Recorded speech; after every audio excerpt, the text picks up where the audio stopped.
آج دنیا بھر کی ہیڈ لائنز افغانستان کے گرد گھوم رہی ہیں، کہیں ڈپلومیٹک کالز، کہیں نئے ریفیوجی پلانز، کہیں بڑی پاورز کی جیو پولیٹیکل مووز اور کہیں انسانی حقوق کا مسئلہ۔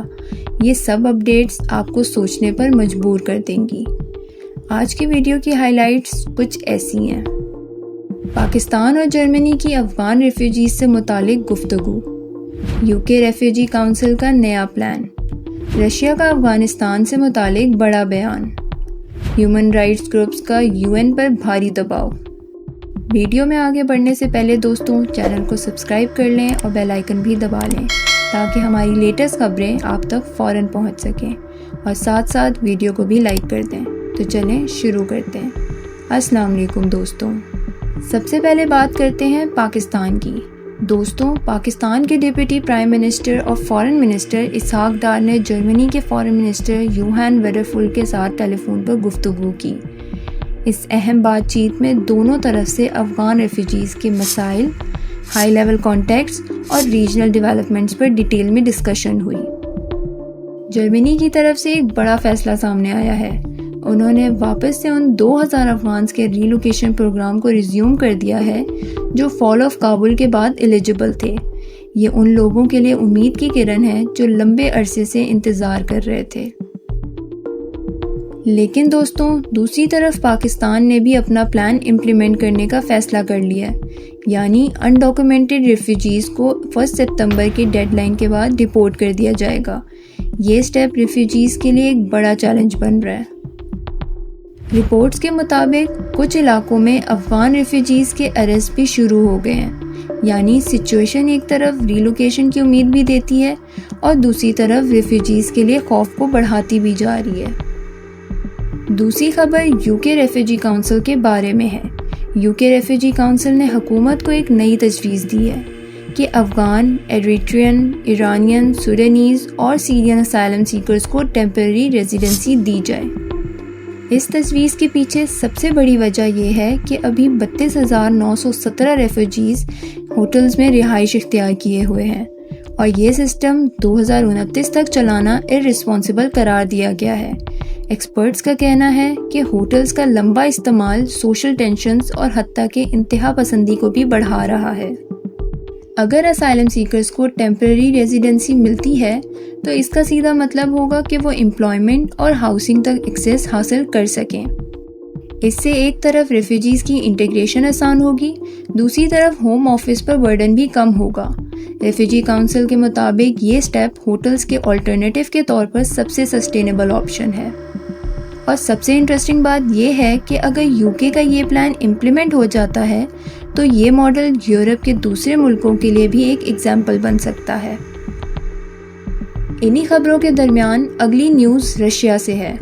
رشین سیکیورٹی کونسل سیکریٹری سرگی شوئیگو کا کہنا ہے کہ اب وقت آ گیا ہے کہ شنگھائی کوآپریشن آرگنائزیشن اور افغانستان کے درمیان تعلقات دوبارہ ایکٹیویٹ کیے جائیں۔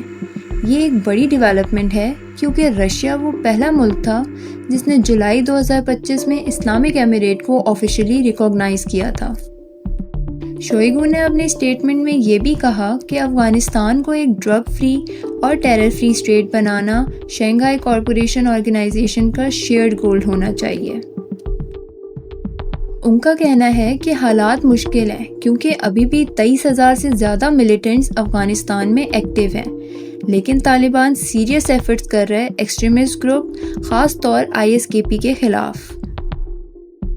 اس کے ساتھ ہی شوئیگو نے ویسٹ پر سنگین الزام لگایا کہ عرب سیکریٹلی ایکسٹریمسٹ کو افغانستان ٹرانسفر کر رہا ہے تاکہ پورے ریجن کو ڈی اسٹیبلائز کیا جا سکے۔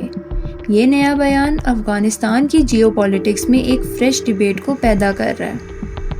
اور آخری خبر ہے ہیومن رائٹس گروپ کے بارے میں۔ 107 ہیومن رائٹس آرگنائزیشن نے مل کر UN ہیومن رائٹس کونسل کو ایک لیٹر لکھا ہے جس میں انہوں نے ڈیمانڈ کی ہے کہ افغانستان کے لیے ایک نیا انٹرنیشنل جسٹس میکینزم بنایا جائے۔ یہ میکینزم سیریا اور میانمار جیسی انڈیپینڈنٹ انویسٹیگیٹو باڈیز کی طرح ہو جو اسپیسیفکلی افغانستان میں ہیومن رائٹ آرگنائزیشن کو انویسٹیگیٹ کرے اور اکاؤنٹیبلٹی انشور کرے۔ آرگنائزیشنز کا کہنا ہے کہ UN نے اب تک افغانستان کے حوالے سے کوئی میننگ فل سٹیپس نہیں لیے اور یہ بھی کہا گیا کہ افغان سول سوسائٹی کو ڈائریکٹلی انوالو کرنا ضروری ہے۔ لیٹر میں یورپین یونین کے رول کو بھی ہائی لائٹ کیا گیا، کیونکہ European union human rights council میں افغانستان کو لیڈ کرتا ہے۔ لیکن اسلامک ایمریٹ نے یہ تمام الزامات کو کیٹیگوریکلی ریجیکٹ کر دیا ہے۔ طالبان کہتے ہیں کہ افغانستان میں عورتوں کے حقوق شریعہ کے مطابق آلریڈی انشور کیے گئے ہیں۔ اب سب کی نگاہیں اس بات پر ہیں کہ UN اس لیٹر پر کوئی پریکٹیکل ایکشن لیتا ہے یا پھر یہ بھی صرف ایک اور سٹیٹمنٹ گیم بن کر رہ جاتا ہے۔ تو دوستوں، آپ نے دیکھا پاکستان اور جرمنی افغان ریفیوجیز پر ایک نیا روڈ میپ ڈسکس کر رہے ہیں۔ UK ریفیوجی کونسل نے ہوٹلز ختم کرنے کے لیے ٹیمپریری ریزیڈنسی کا پلان دیا ہے۔ رشیا کہہ رہا ہے کہ شنگھائی کارپوریشن آرگنائزیشن افغانستان کے بغیر ادھورا ہے، اور ہیومن رائٹس گروپ UN پر زبردست پریشر ڈال رہے ہیں۔ تو سوال یہ ہے، کیا افغانستان انٹرنیشنل پالیٹکس کا پرماننٹ بیٹل فیلڈ بن گیا ہے، یا پھر ان ڈسکشن سے کوئی پریکٹیکل ریلیف ملے گا؟ اپنی رائے کمنٹ سیکشن میں ضرور دیں، اور اگر ویڈیو پسند آئے تو لائک، شیئر اور پاک پاور نیوز کو سبسکرائب کرنا نہ بھولیے۔ ملتے ہیں اگلی ویڈیو میں۔ اللہ حافظ۔